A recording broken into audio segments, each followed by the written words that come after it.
Thank you, Madam Speaker. I rise today with a heavy heart to pay tribute to a friend and to the memory of a great man who will long be remembered across the state of Indiana as a civic leader and a philanthropist whose impact will be felt for generations. For decades, John W. Fisher has been a leader in the business community of eastern Indiana, remembered by many as a giant of industry. John will be greatly missed not only by his family and friends, but all those whose lives he touched. A native of Wallan, Tennessee, John was known for his athleticism, an All-American. He graduated a volunteer from the University of Tennessee in 1938, but it was his connection to the Ball family that brought him to Muncie, Indiana. Married to his beloved Janice, John did not plan to live in Muncie. Rather, he'd always thought he would eventually settle in his native Tennessee. However, he was convinced to take a more active role in the Ball Corporation by his brother-in-law, Edmund. He's one of the founding brothers of that company. By then, John had earned an MBA from the Harvard Graduate School of Business, and with a keen business intellect, he quickly became a prominent figure in the Muncie business community and all across our state. While serving in various capacities for Ball Corporation, John W. Fisher distinguished himself as a risk-taker. Richard Ringen, former Ball Corporation president, noted John's performance once, saying, quote, "This company has grown because John Fisher was willing to take calculated risk. He's been willing to immerse himself in details that a lot of executives would simply avoid," close quote. John was elected to serve as corporate vice president in 1963, and by 1970 was named president and CEO of Ball Corporation.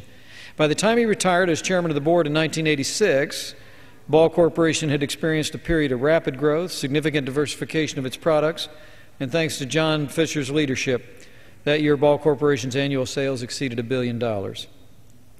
Retirement wouldn't mark the end of his civic contributions to the community or his entrepreneurial spirit. Until his death, John W. Fisher served as chairman of Cardinal Health Systems, trustee of DePaul University, director and former president of the Indiana Chamber of Commerce, a life director of the National Association of Manufacturers, and a benefactor and booster of Ball State University.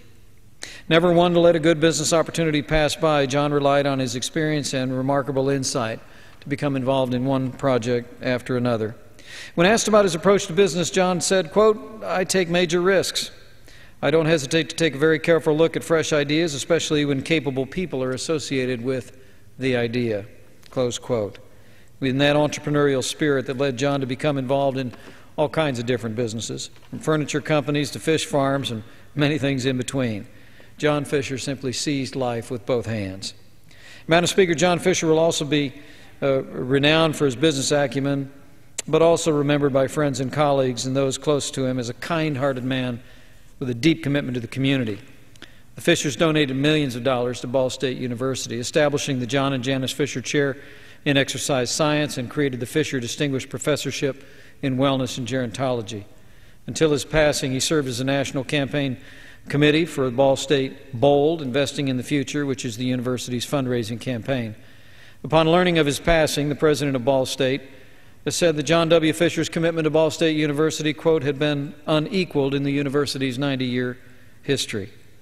More recently, to honor his service, Ball Memorial Hospital dedicated the John W. Fisher Heart Center in January of 2009. Now, many will remember John W. Fisher for these business undertakings and the rest, but I'll remember him as a dear friend and a mentor. I first met John Fisher back in 1988 when I entered public life. Since that time, our relationship has been a continuous source of wisdom and guidance to me. While he had no political ambitions for himself, he had a lifelong interest in public affairs, was keenly aware of the issues facing the country. He was an active participant in Muncie Rotary, and every time I showed up there, he always had a good question to ask in public.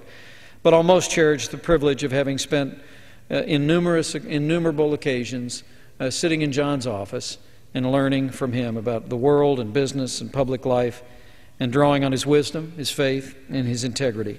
John Fisher shaped my life and my career in countless ways. John W. Fisher personified everything that's great about the United States of America. He was a strong, principled leader, generous philanthropist, a devoted family man, and he was always willing to take a stand for what he believed in.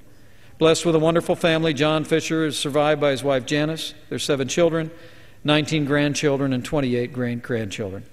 The Bible tells us that the Lord is close to the brokenhearted, and so is my prayer for his extended family and community of friends today. Madam Speaker, one of my favorite John Fisher's quotes is, quote, "Ride hard, shoot straight, tell the truth, and be good to your fellow man." And that's how he spent his 93 years on this earth. Indiana lost a giant, and in John W. Fisher, I lost a cherished friend. And it's been my privilege to pay tribute to him on the floor of the House this evening. I yield back.